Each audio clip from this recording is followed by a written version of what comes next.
আসসালামু আলাইকুম। কি অবস্থা? আপনারা সবাই কেমন আছেন? আমি আসলে অনেক দিন পর একটা ভিডিও নিয়ে আসলাম। অ্যাকচুয়ালি কেন আমি এতদিন ভিডিও দিতে পারি নাই, একটু ছোট্ট করে সেটাই বলবো। এই ভিডিওটা ফেব্রুয়ারির শুরুর দিকের একটা ভিডিও। আমি এটা করেছিলাম। তো এই ভিডিওটা আমার দেওয়ার কথা ছিল, রেডিও ছিল, কিন্তু আসলে মানসিক অবস্থা এতটাই খারাপ ছিল যে ভিডিওটা দেওয়ার আর মন হয়নি আর কি। তো এই সময় আমার বাচ্চাটার গলা ফুলেছিল। তো আমরা ভেবেছিলাম যে ওর মামস হয়েছে বা এই টাইপস কিছু একটা ঠান্ডার থেকে। তো আমরা ডক্টর কাছে যখন নিয়ে গেছি তখন আমাদেরকে একদম ইমিডিয়েটলি অ্যাডমিট হতে বলছে। ওনারা সন্দেহ করছিল যক্ষ্মা, টিবি এই টাইপসের কোনো একটা কিছু। তো আলহামদুলিল্লাহ ফাইনালি এরকম কিছু হয়নি, যদিও আমাদেরকে 1 সপ্তাহ হসপিটালাইজ থাকতে হয়েছে।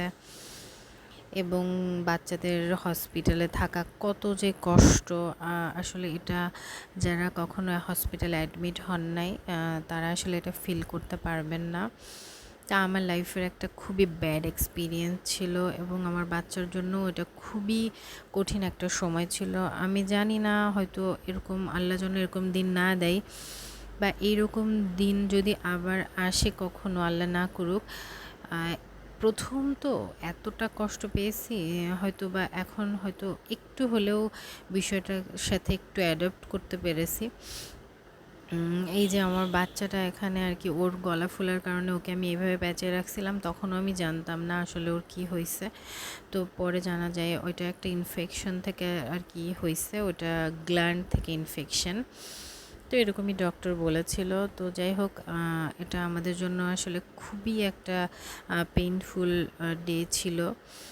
তো যেহেতু আমরা 7 দিন ভর্তি ছিলাম, দেন তারপরেও ওর অনেক মেডিসিন ছিল, অনেক দিন ধরে ফলো আপে ছিল। তো যার কারণে আসলে মানসিক কন্ডিশন, ওর অসুস্থতা সব মিলিয়ে আমরা আর ভিডিও মেক করতে পারি নাই। কিছু ভিডিও ছিল আসলে, ওগুলো আপনাদের জন্য রেখে দিয়েছিলাম, কিন্তু ওগুলোও শেয়ার করা হয় নাই।